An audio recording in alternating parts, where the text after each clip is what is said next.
इस तस्वीर में दिख रहा शख्स जिंदा होता अगर वो हिंदू नहीं होता, क्योंकि मारने वालों ने मारने से पहले उसके राज्य के बारे में नहीं पूछा, उसकी भाषा के बारे में नहीं पूछा, उसकी जाति के बारे में नहीं पूछा, सिर्फ एक सवाल पूछा कि क्या वो हिंदू है, और उसके बाद धड़ाधड़ गोलियां सीने को छलनी कर दी। कोई दया नहीं, कोई रहम नहीं, सिर्फ एक सवाल था कि क्या तू हिंदू है, और जब जवाब मिला तो मौत का फैसला हो गया। जम्मू कश्मीर के पहलगाम में मंगलवार दोपहर करीब 3 बजे जो कुछ हुआ उसने इंसानियत को तार तार कर दिया, मानवता को शर्मसार कर दिया, भारत की एकता को लेकर सवाल खड़ा कर दिया, गंगा जमुनी तहजीब पर एक बड़ा सा क्वेश्चन मार्क खड़ा कर दिया। कश्मीर में 26 लोगों की मौत की पुष्टि हो गई है और यह आंकड़ा और बढ़ सकता है, लेकिन ये 26 लोगों की मौत किस तरह हुई है अगर ये आप जानेंगे तो यकीन मानिए आपकी रूह कांप जाएगी, इंसानियत से आपका विश्वास उठ जाएगा। गोली चलाने वाले टूरिस्टों के पास जाते हैं और उनसे कहते हैं कि अपनी पैंट को उतारो। वो देखना चाह रहे थे कि ये हिंदू है या मुसलमान, और जब कंफर्म हो गया तब गोली मार दी, पैंट उतरवाकर गोली मार दी गई। भारत में अक्सर हम गंगा जमुनी तहजीब की बात करते हैं, ये कहते हैं कि मजहब नहीं सिखाता हमें आपस में बैर रखना, लेकिन आज इस देश में बहुत सारे लोग ऐसे हैं जो ये सवाल पूछ रहे हैं कि गोली मारने वाले अगर किसी मजहब से नहीं थे तो मजहब पूछे गोली क्यों मारी। और बड़ा अफसोस हो रहा है हमें आज ये सवाल कहते हुए, क्योंकि जो ये सवाल पूछ रहे हैं उनकी बात को भी हम पूरी तरह नकार नहीं पा रहे। चंद रोज पहले हम कश्मीर के अंदर थे और हजारों लोगों से मिल रहे थे, बेशुमार मोहब्बत हमें भी मिली थी, लेकिन उसी कश्मीर में वो लोग भी हैं जो मजहब, जो धर्म देखकर लोगों को कत्ल कर रहे हैं। और इसी वजह से आज बड़े अफसोस से हम कह रहे हैं कि इस सवाल को हम चाहकर भी नकार नहीं पाए, क्योंकि जिन्हें मारा गया उनके साथ कोई बहस नहीं हुई, कोई सवाल नहीं पूछा गया, इंसानियत को नहीं देखा गया। और इसीलिए हम बड़े अफसोस से कह रहे हैं कि यह हत्या नहीं, ऐलान था, ऐलान था कश्मीर में हिंदू होने का, कि अगर आप हिंदू हैं तो कश्मीर में यह जुर्म है। ना जाति पूछी गई, ना भाषा पूछी गई, ना राज्य पूछा गया, सिर्फ एक सवाल, तू हिंदू है, मौत के घाट उतार दिया। इसे आप टारगेटेड किलिंग से आगे बढ़ाकर सुनियोजित नरसंहार की संज्ञा दे सकते हैं। मंजुनाथ राव, कर्नाटक का एक परिवार जो यहां पहुंचा था, उसमें मंजुनाथ राव जो है वो अपनी पत्नी पल्लवी और बेटे के साथ कश्मीर देखने पहुंचे थे। हम सबकी नजर में कश्मीर भारत का ताज है, कश्मीर वो स्थान है जो दुनिया में जन्नत की निगाहों से देखा जाता है, और शायद ये परिवार भी जन्नत देखने पहुंचा था, मगर इसे एहसास नहीं था कि हिंदू होकर जन्नत देखने जाना उसकी जिंदगी पर भारी पड़ सकता है। आतंकवादी पहुंचे, उससे नाम पूछा, पता लगा हिंदू है, अगले पल उसकी छाती पर गोलियां मार दी। उसकी पत्नी और बेटे की आंखों के सामने उसे गोलियां मार दी गई। पत्नी चीखती रही, चिल्लाती रही, ये कहती रही कि तुमने मेरे पति को मार डाला है, मुझे भी मार डाला। इसके बाद जवाब आता है कि नहीं, तुझे जिंदा रहना है, जा मोदी को बता दे। शब्द नहीं मेरे पास, शब्द नहीं है, आत्मा चीत्कार कर रही है।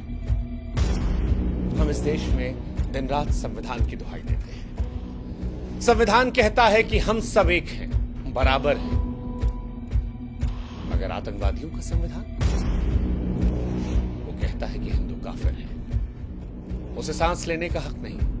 वो कहता है कि अल्लाह का फरमान है कि हर काफिर का खून बहा दो। बांग्लादेश से बंगाल और कश्मीर तक मारने वाले भी वही, मरने वाले भी वही, और ये बड़े अफसोस के साथ कहना पड़ रहा है, बड़े अफसोस के साथ कहना पड़ रहा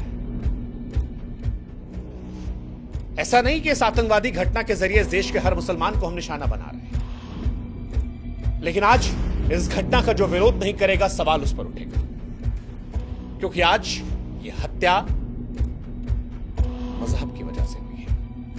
ये लोग जिंदा होते अगर ये हिंदू नहीं होते। और इसीलिए आज हम इस देश के मुसलमानों से भी कहेंगे कि आप भी आइए, हमारी आवाज में आवाज मिलाइए और बताइए, कहिए चीख कर कि धर्म की वजह से जो हत्या की गई है ये अल्लाह की इबादत नहीं हो सकती, ये मुसलमान नहीं हो सकता। कश्मीर की वादियां जो कभी फूलों की महक और शांति से महका करती थीं, अब हिंदुओं के लिए कसाई खाना बन गई हैं। कश्मीर में हिंदू होना मौत का फरमान है। एक नया जोड़ा शादी की खुशी, कश्मीर को जन्नत मांग कर आया, मैगी का स्वाद ले रहा था, भेलपुरी खा रहा था, लेकिन उसे क्या पता था कि उसके नाम की कब्र खुद जाएगी। और यह पहली बार नहीं है। द कश्मीर फाइल्स ने जब कश्मीरी पंडितों के घाव को कुरीदा था तो उस फिल्म को इस्लामोफोबिक कहकर खारिज कर दिया गया था। कुछ तारीखों के हेरफेर को लेकर पूरी घटना को इंकार कर दिया गया था। लेकिन कश्मीर में आतंक का मजहबी खून इतिहास जानना जरूरी है और आज वो इतिहास आपको बताएंगे। 1989 में टप्पू की हत्या, 1990 में रालेफ गालेफ और चालिफ का नारा, 2025 की ताजा लाशों की तस्वीरें। ऐसा लगता है कश्मीर में हिंदुओं के खून को बहाना रिवाज बन गया है। लश्कर से लेकर टीआरएफ, हिजबुल, सब ने सिर्फ और सिर्फ एक मजहब का खून पिया है और वो है 1989 से ही कश्मीर हिंदुओं के लिए कब्रिस्तान बन गया है। जेकेएलएफ के बिट्टा कराटे ने 20 से 40 पंडितों को काटने पर गर्व किया। 1990 में सैकड़ों हिंदू मारे गए। लाखों हिंदू पंडित ऐसे थे जो अपनी जड़ें छोड़कर वहां चले गए। नदी मार्ग में 24 पंडितों का नरसंहार हुआ। बीके गंजू की चावल के डब्बे में हत्या हुई। और ये सारी कहानियां हम सबके सामने आई, लेकिन सेकुलर नौटंकी में उलझकर हमने इसे खारिज कर दिया। लेकिन क्या बदला? आज भी नाम पूछकर ठोका जा रहा है। 2022 में 150 पंडित कर्मचारी डरकर भाग गए थे। 2023 में संजय शर्मा मारे गए और अब पहलगाम में पर्यटकों खत्म। अब नहीं तो कब कहेंगे कि यह नरसंहार नहीं है, यह हिंदुओं का सुनियोजित जनसंहार है। फरवरी 2019 के पुलवामा हमले में 47 जवान शहीद हुए थे और उसके बाद यह अब तक का सबसे बड़ा घटनाक्रम है।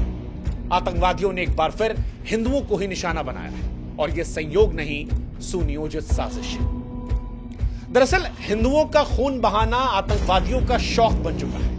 न जाति, न भाषा, न राज्य, बस एक सवाल कि क्या तुम हिंदू हो? जवाब आया गोली। जिसने जवाब नहीं दिया उसकी पैंट उतार कर चेक कर लो। सवाल आज इस देश की सरकार से भी है। सवाल आज प्रधानमंत्री नरेंद्र मोदी और गृहमंत्री अमित शाह से भी है कि जब आप ये दावा करते हैं कि देश सुरक्षित हाथों में है, तो ये टारगेटेड हमले कैसे हो रहे हैं? मोदी सरकार बार बार कहती थी कि नोटबंदी के बाद, धारा 370 खत्म होने के बाद आतंकवाद खत्म हो गया था। लेकिन पिछली बार जब डोनाल्ड ट्रंप आए तब दिल्ली जली।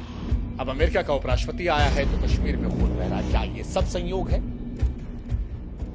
लगता तो नहीं। लेकिन सवाल यह है कि आप क्या कर रहे हैं? देश के गृह मंत्री कश्मीर के दौरे पर गए हैं, लेकिन इस घटना के होने के बाद कश्मीर में आतंकवादियों के हौसले क्यों नहीं इतने पस्त थे कि ऐसी घटना करने के पहले उन्हें 1000 बार सोचना पड़ता? क्यों आतंकवादियों में वो खौफ नहीं था? और इस सवाल का जवाब देना पड़ेगा देश के गृह मंत्री को भी, देश के प्रधानमंत्री को भी। शब्दों के खंडहर में न्याय की तलाश नहीं हो सकती, क्योंकि जनता देख रही है और जनता को बयान नहीं, बदला चाहिए, निर्णायक बदला। जो खून बहा है उसका जवाब चाहिए, बिना भाषण, बिना दिखावे।